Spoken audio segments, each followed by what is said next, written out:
Yeah. How big a step, Jeff, do you see Devonta Smith taking? Second year with the same quarterback, A.J. Brown on the other side of him, a really good running game to keep teams off balance, a good tight end. How big is that leap going to be for year two? He's going to be facing number 2 cornerbacks the whole year, so that's going to be fun.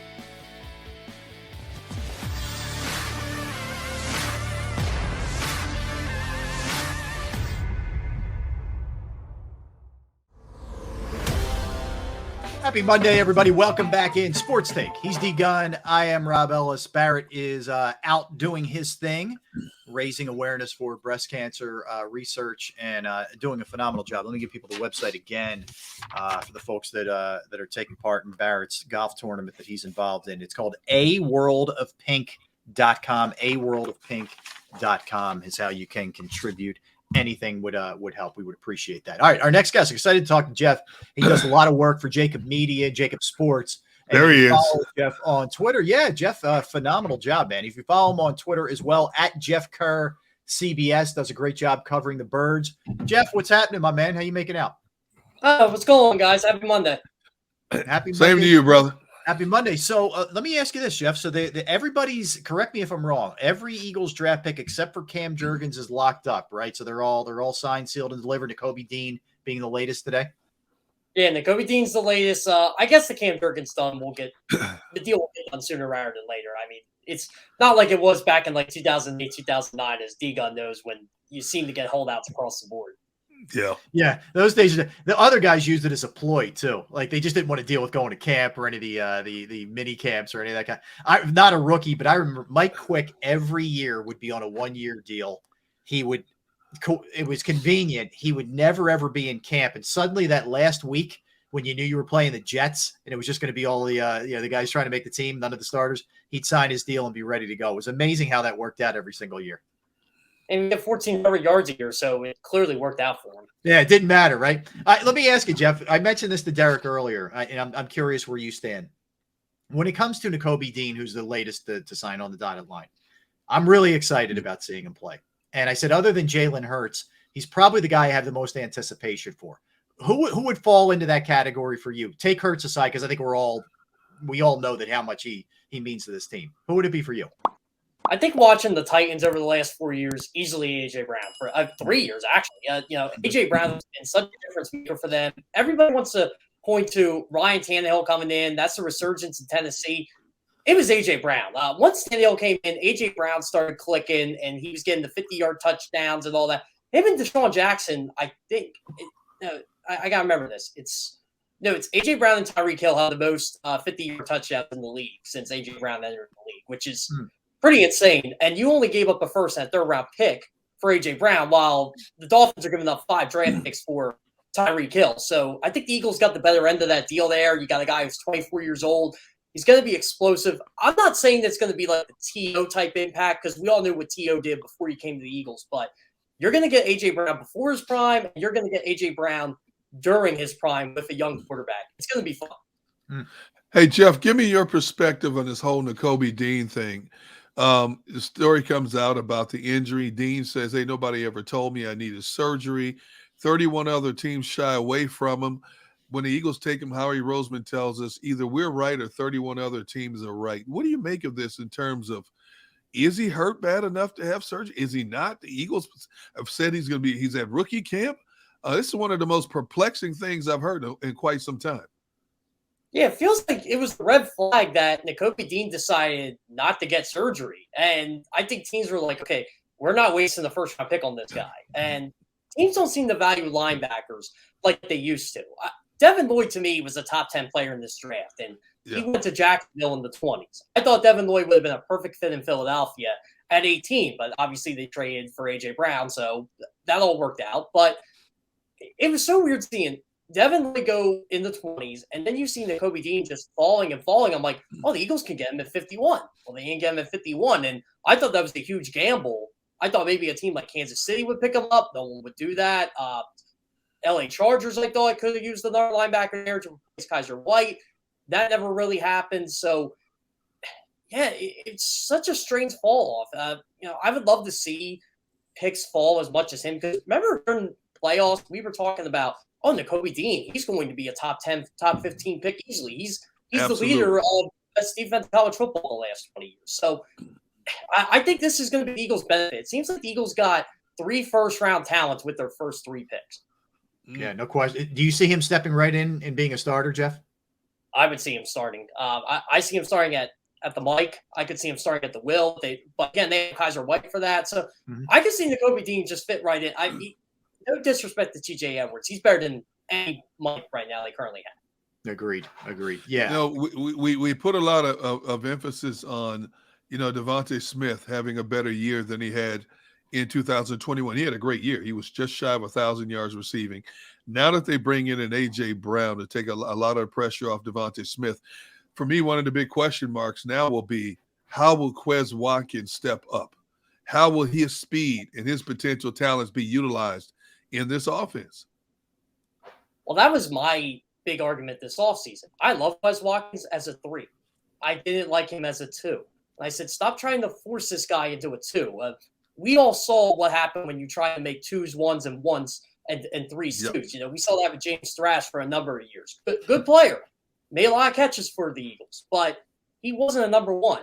So why make Quez Watkins the same thing? Why bump him up when you don't need to? Now you get to put him in the slot. You can put Devonta Smith in the slot. Quez Watkins can just go deep down the field. He's pretty much the 4th option in the passing game right now. And he's going to be that guy.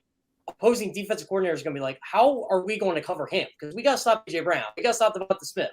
We got to stop Dallas Goedert. Now all of a sudden you got Watkins hanging around. Oh, by the way, you got Zach Pascal now, who all of a sudden that signing does not look terrible because he's veteran depth. It's the Eagles wide receiver corps is significantly better, exponentially better than they were 3 weeks ago at this time. I'm with you. I think it's amazing what 2-3 weeks can do to kind of flip the optimism for a season for sure, Jeff. There's no doubt.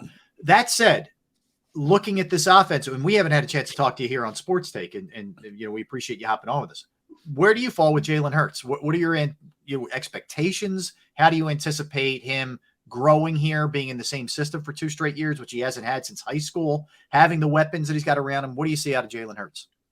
I got a lot of flack for this back in, I think it was December. It was when he was clinched the playoff spot. I compared Hurts' second year to McNabb's second year. Oh, that's blasphemous. How can you do that? Well, the numbers were identical, and McNabb is a better passer in December and January, and that led to the Eagles winning a playoff game. That's what I want to see Hurts do. I want to see him evolve as a passer because I don't think we've seen a running quarterback like Hurts since Michael Vick. And obviously, this is Vick in his 30s. This wasn't Michael Vick in his early 20s when he was just taking over the league by storm. So that's why I compared him to McNabb, because he was a bigger guy. He took off when he had to, not when he wanted to. And that's how I feel Jalen Hurts can use his running game. It's the Eagles. How can I put this? They ran the ball out of necessity last year. I don't want to see him run the ball out of necessity. I want to see Jalen Hurts throw the ball 30 to 35 times a game. If they get into a shootout, it's not because they're running the ball exponentially well. Jalen Hurts is throwing the ball. And I want to see the yards per attempt go up. I want to see the completion rate go up. But the Eagles did something for Jalen Hurts that I haven't seen them do for one of their franchise quarterbacks probably since Randall Cunningham, and that's actually get him some talent at receiver.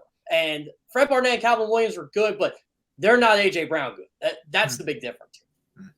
So who's the odd man out in the receiving corps now? Oh, man. I hate to say Jody Max Boyd Greg Ward, but I have a feeling he could be in terms of catching, but I think he makes the team. Oh, not Greg Ward. No. Oh, no. Do me a favor, Jeff. In terms of targets, I think he makes the team just because of special teams. But, yeah, that's a good one. John Hightower's been on and off.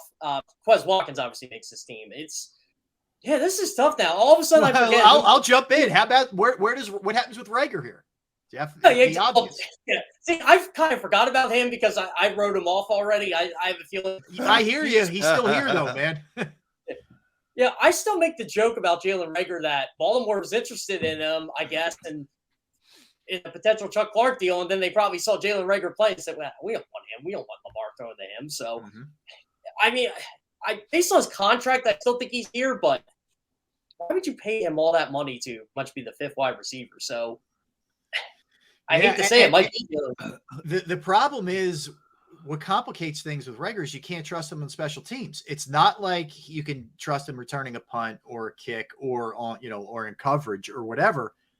And if you're, I know where he was drafted, but if you're talking about a guy who's going to be a 4 or 5, that's generally what those guys have to be able to do. And at least Whiteside can do that. He not return, but he can be a coverage guy. So plus he's switched tight end anyway, so that's why he might make the team as like that hybrid guy. But, that was actually the most frustrating I got with Jalen Reagor last year. It was on a kickoff. I'm trying to remember the game. It might have been the Saints game, I think. And I don't want to say he gave up, but it didn't look like he gave like the best effort on the one kickoff. And I'm like, come on, dude. Like, I know things have been frustrating for you, but this is how you stick around in the NFL. This is how you make a 5 to 10 year career. Matthew Slayer's going to make a Hall of Fame case because of this. So this is the stuff you got to do to stick around in this league. And when I don't want to say he was dogging it, but he didn't look like he was actually going for the tackle or whatever he was doing, whatever his job was in the wedge there. So that's what was frustrating to me. I think that's the most frustrating I ever got with him. And I've been sticking up to him for him a lot the last 2 years. See, Jeff, here's what I say about a Jalen Reagor. I think it's too soon for them to give up on them. I don't think Howie Roseman wants to admit this soon that Jalen Reagor was a bust, and I think that's why he makes this team. They're going to give him one more year. He's already been told this offseason, hey, look, man, this is a do-or-die season for you. This is a make or break. Now, this was all before they went out and got an A.J. Brown. So I think Howie, who's made some draft mistakes in the past, I can't get Jaquan Jarrett out of my head because Jaquan was a second-round draft pick. And they gave up on that kid within 2 years, and Howie coming out of that draft said, hey, did you see him hit in college? This kid's a tackling machine. Well, he couldn't even get on the field with the Eagles, and when he did, he was a non-factor. So I think it's still in the back of Howie's mind somewhere that as much as we should, I don't think we can give up on Reagor just yet. We have to justify picking him where we picked him. It's just a shame. This is what I feel bad about Jalen Reagor for. It's not Jalen Reagor's fault. Right. The Eagles picked him over Justin Jefferson. He just gets compared to it. It's who was it? Mayberry. I'm trying to remember who he got picked ahead of. It wasn't Ray Lewis, was it? He got picked right ahead of? No. He was later after Ray Lewis. Yeah, he was late. I'm getting my 90s. Yeah, I got you. Next time. But overall, I feel bad for the kid because, he's not. I guess you could say he's not developed a thought, but it's also the Eagles picked him over a guy that the only player in NFL history has 3,000 yards after 2 seasons. So exactly, I'm looking at it as, okay, maybe the Eagles just missed on Jefferson than what Jalen Reagor. I mean, Jalen Reagor could be a 50-catch, 700, 800-yard guy, and everybody would be like, oh, that's the guy they took over Justin Jefferson. He could have an average NFL career right now. So, maybe that's where I agree with you, Gunn. They got to prove that this pick was kind of worth it, even though it doesn't look like that's going to be the case. Yeah. How big a step, Jeff, do you see Devonta Smith taking? Second year with the same quarterback, A.J. Brown on the other side of him, a really good running game to keep teams off balance, a good tight end. How big is that leap going to be for year 2? He's going to be facing number 2 cornerbacks the whole year, so that's going to be fun. He's already beaten guys like Patrick Surtain in year 1, who has future All-Pro written all over him. And now you're going to be facing I'm thinking of number 2 quarterback right now. I can't think of a. Yeah. So, but he's facing those guys. Those numbers are going to go up. I don't know if the target share will go up, but the numbers are going to go up. He averaged 14 yards a catch last year, and the Eagles didn't have much of a passing game. It was him and Dallas Goedert. Now you got A.J. Brown, who has a career average of, I think it's 15 yards per catch, something like that. It's pretty high. You got Dallas Goedert, who already is a good receiving tight end. You got good running backs out of the backfield. You got Quez Watkins. I think the Eagles are going to utilize him in a variety of ways. Probably how he was used at Alabama, and you're going to see a lot of yards after the catch as a result. Hey, Jeff, when you look at this Eagles roster right now, do you like it a lot, just okay, or are you in a wait-and-see mode? I think it all depends how you analyze the Eagles compared to the rest of the NFL. If you're looking at them as, can they beat the Tampa Bay Buccaneers? Probably not. Can they beat the Green Bay Packers? Probably not. Can they beat the Arizona Cardinals? Yes. Can they beat the Dallas Cowboys? Yes. So I'm looking at them as they can win the NFC East and get a home game in the NFC. That's what I'm looking at right now. I think that should be the standard for this year because you're still in transition. So if you're looking at them as the top 5 team in the NFL, no, they're not. Can they be top 10? I think so. The AFC's loaded, but in the NFC, I definitely think they can win a playoff game, host a playoff game, win a playoff game, and then the rest is gravy, because you didn't expect this team to be this good with this young of a roster so quick. And if Jalen Hurts develops like they think he's going to, they're going to be making some deep playoff runs for a long time. So you looked at the schedule and, by all accounts, you look at the strength of schedule for the teams compared to what they did last year. And I think they had the 4th lowest winning percentage of teams that the Eagles are playing this year. And they start off with 4 teams, each of which was under 500 last year. How do you see that? I mean, there are people that are going crazy here, 13-4 and 12-5, et cetera. I think they can win 11. I think that's fair. It's 2 up from last year. But how do you see it, Jeff? 11 was what I had. Obviously, they're going to lose games they probably shouldn't lose, but it's going to happen. One caveat on the schedule I was looking at, they're going to play the Cardinals without DeAndre Hopkins. Yeah, Xander, if you have that, throw that schedule up there while Jeff talks. Yeah. Go ahead, Jeff. Yeah, I'm trying to think now their first 5 games off the top of my head, but I mean they could easily start 4-1, 5-0 just based on that. You come out with Detroit, Minnesota, Washington, Jacksonville, and Washington are your first 4. Yep, and then Arizona. Yeah, Jacksonville to me is such a trap game because you got Doug Pearson coming back. It's going to feel like the Brian Dawkins reunion type thing because he was the coach that got the Eagles to the Super Bowl, and you don't know how good Trevor Lawrence is going to be. That's going to be. I don't think Jacksonville is going to be a great team, but I think they're going to play hard for Doug. So that's what I'm looking at right now. And overall, I don't like that. Even though 2 of the 3 teams they play in December aren't necessarily good when they play those back-to-back road games, they still lost in New York last year to a terrible Giants team. That should not happen. Could it happen again? I don't know. We'll see how much better Brian Dable makes Daniel Jones and how the culture in New York is better. So I'm going to look at that. Chicago's terrible. They should win that one. Who knows how the Saints are going to be come week 17? I mean, they were in enigma last year. I think they were the only team ever in NFL history that had 4 different starting quarterbacks, or maybe only the second team with a winning record. It was some awkward stat with them. Pittsburgh's always going to 4 road games on a short week. I think that's a little trickery part of the schedule. Yes. So overall, I'm going to go 11. All right. I think there's some trouble spots. Like if you look at that, they conclude 3 straight on the road on Christmas Eve at Dallas. That's not easy. And I know that, the other teams aren't necessarily great, but I mean, you're talking about in the NFL, that's not an easy thing, right? That's a tough little stretch. I think the stretch, if we could just put that back up for a second. So the stretch.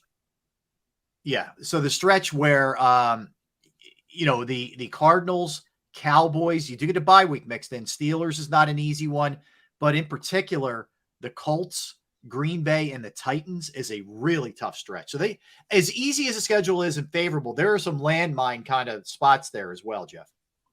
Yeah. So what I'm looking at is from the Cardinals game to the Colts game, they only go on the road once in 40 days, and that's for a Thursday night game. So you got like a mid bye in there. You have to take advantage of that. You have to beat Pittsburgh. You have to beat Dallas at home. You definitely have to beat Dallas at home if you want 100%. Yep. And you got to take care of a bad Texans team on the short week. They did get a benefit from that. And then you got Washington and the Carson Wentz coming back game. And then you got that's why I worry about that Colts game because you're going to face Frank Reich. The Colts are going to be a really good team. It's going to be off a short week. That could be a big trap game for them.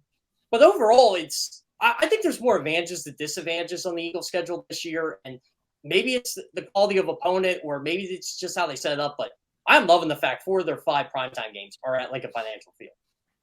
Hey, Jeff, when you look at the additions of personnel on the defensive side, if I said, okay, I want to see Jonathan Gannon do this, how would you finish that statement? I'd love to see him. I mean, I'd love to see him blitz more. Maybe send 5 guys because he's got the personnel to do it now. Nakobi Dean is an extra rusher. You can do that. Kaiser White can do that. There are a lot of guys on this defense that they can run. I want to see like that multiple front where you can line up Randy Graham inside or you can line up Milton Williams up there. I mean, they got so many guys now that can just go after the quarterback. Hassan Reddick's another. He's going to free so much up for Josh Sweat. It's so weird because growing up, I'm used to watching Jim Johnson just send Brian Dawkins or Bobby Taylor or Michael Lewis or whoever, and they easily get the sack or one of the edge rushers gets a sack.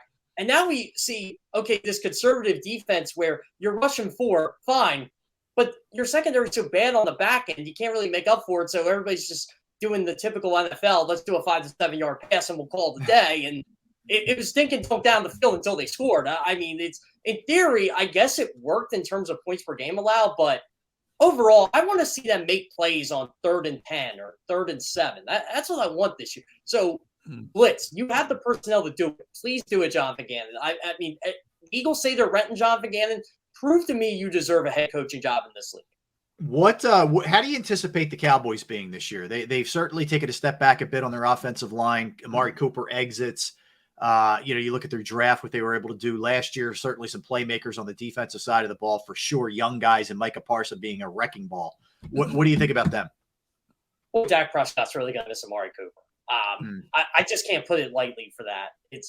I don't like how they just traded him for pennies on the dollar, essentially, because they couldn't pay him, and they wanted to pay Michael Gallup. I think I would have let Gallup walk and say, you know what, we're going to go with Cooper. We're going to pay Lamb. They kept Dalton Schultz, which is a big move for them. I did like that because I think he's a very underrated tight end. Mm-hmm. They had to get rid of somebody on that offensive line. Unfortunately, it had to be La'el Collins, really underrated right tackle in this league. Them still losing Travis Frederick a couple years ago. Their offensive line hasn't been the same since they lost him. So, yeah, I think their offense is going to take a hit. Parsons is just going to get better. Losing Randy Gregory really hurt, too, because they had him hook, line, sinker, and then all of a sudden Denver just swoops in at the last minute, takes him. So that's going to hurt. I think you're going to see Micah Parsons not play linebacker as much next year. Trayvon Diggs, I like him, but I was probably his biggest critic this year. I'm like, that's great. He gets a lot of picks and he gets a lot of return yards. He also gives up a lot of yards. And got burned a lot. Yeah. Yeah. His pass rating against was in the 80s last year when he was a primary defender. That's not that good. And that's with double-digit interceptions. So he's a gambler for sure. I'm not going to denounce anything Dan Quinn did with that defense. It seems like that defense will be fine because he seems to make more out of less than anybody else in this league.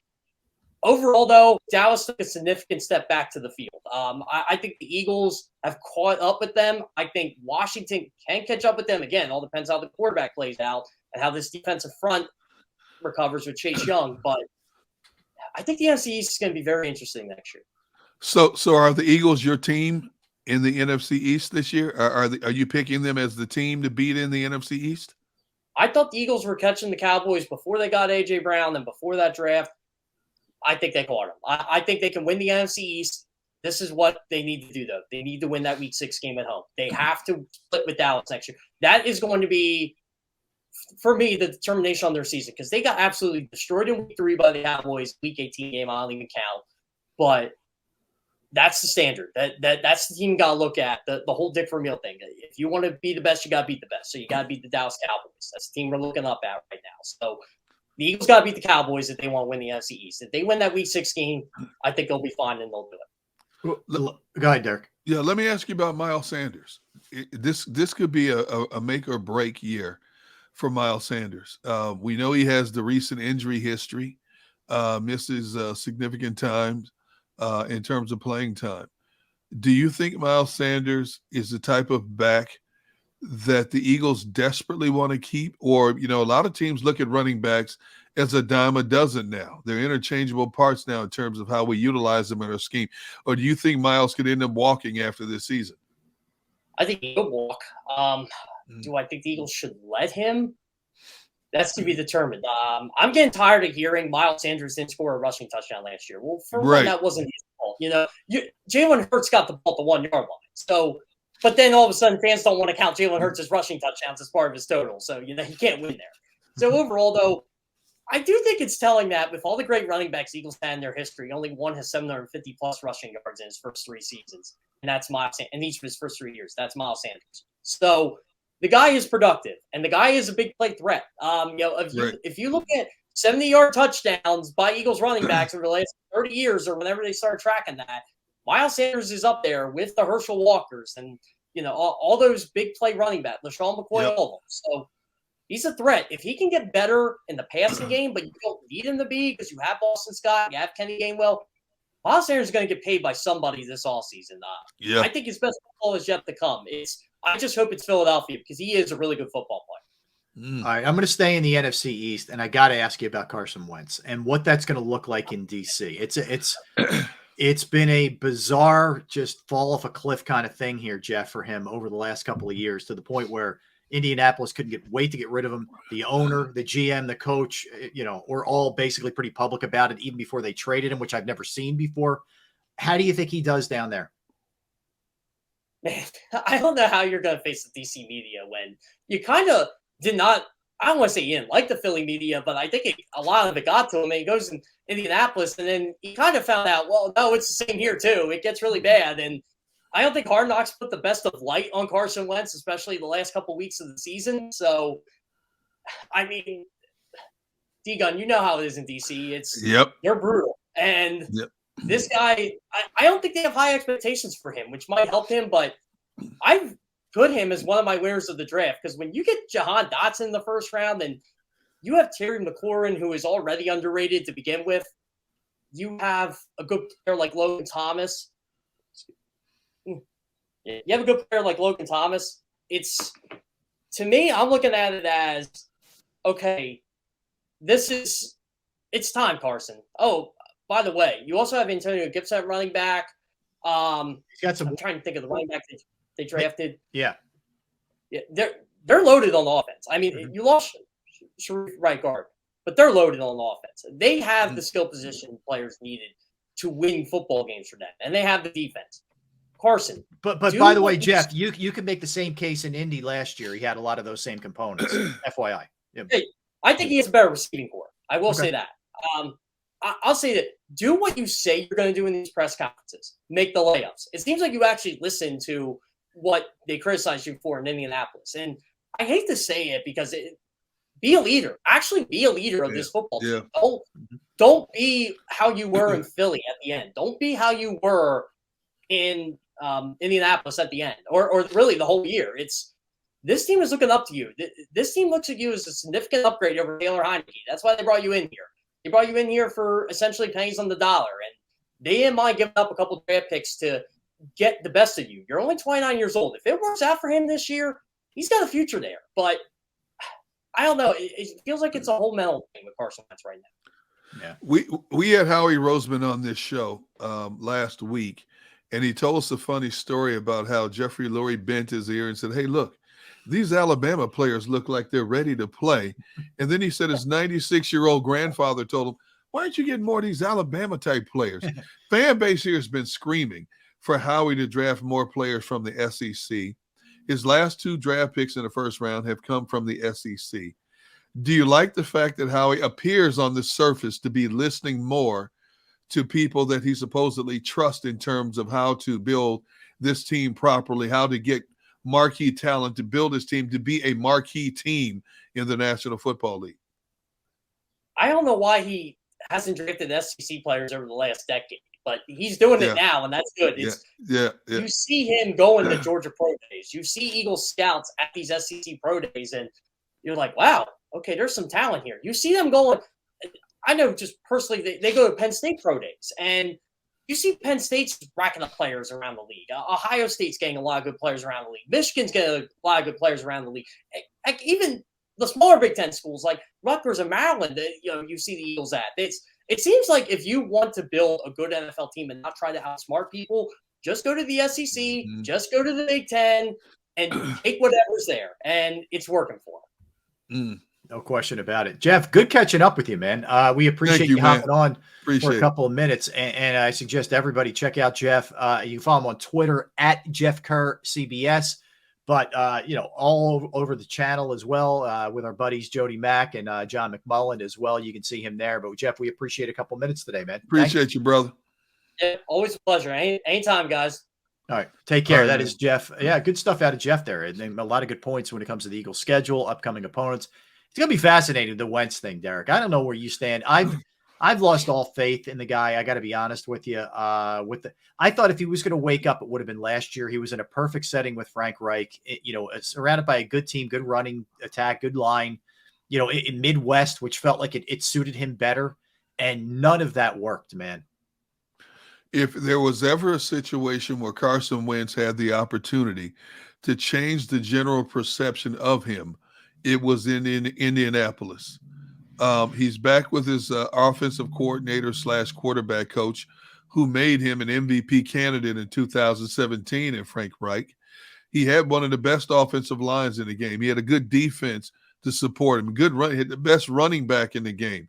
Decent wide receivers, not the greatest collection of wide receivers, but decent wide receivers. Carson Wentz had everything that he wanted to succeed in Indianapolis. Not necessarily get to the Super Bowl, but to take that team deep into the playoffs. And when he cost them that last game, and they did make the playoffs, and then the story started coming out again for the second time in 2 years with a different team, I might add as well, about some of the antics that Carson Wentz was going through, not just on the field, but off the field, not deemed as a leader, not deemed as a great teammate. Then they let you know that it just wasn't Philadelphia. Mm-hmm. It just wasn't Doug Peterson butting heads with Philadelphia. There's something that has to change within Carson. Now, Carson has made a lot of money in the short amount of time he's been in the National Football League. He can ride off into the sunset now, never have to worry about $1 again. So now it's about his overall legacy as a professional athlete. He's got to do some image changing. Now he's back in the NFC East, a rugged division, maybe not the best division in football, but a rugged division. You've been given the keys to the Washington offense. You flopped out in Philly. You alienated people in Indianapolis. Now you're going to a place where you've got another good defense in front of you. You got a good collection of wide receivers. You got a good running game. If you can keep Antonio Gibson healthy, he lost a lot of significant time last year because of injury. You've got everything basically you want to succeed in Washington. What are you going to do, Carson? If you're true to yourself as a man, you stand in front of the mirror. You take a hard look at yourself. 2 different teams in a span of a year have said this about me. Players in a span of a year from 2 different teams have leaked stuff about me. Do I need to change? Do I need to change the perception of me? Yes and yes. What are you going to do, Carson, now that you're getting a third chance? This could be your last significant chance to be a starter in the National Football League. What are you going to do? Yeah, it's going to be fascinating to see what happens here.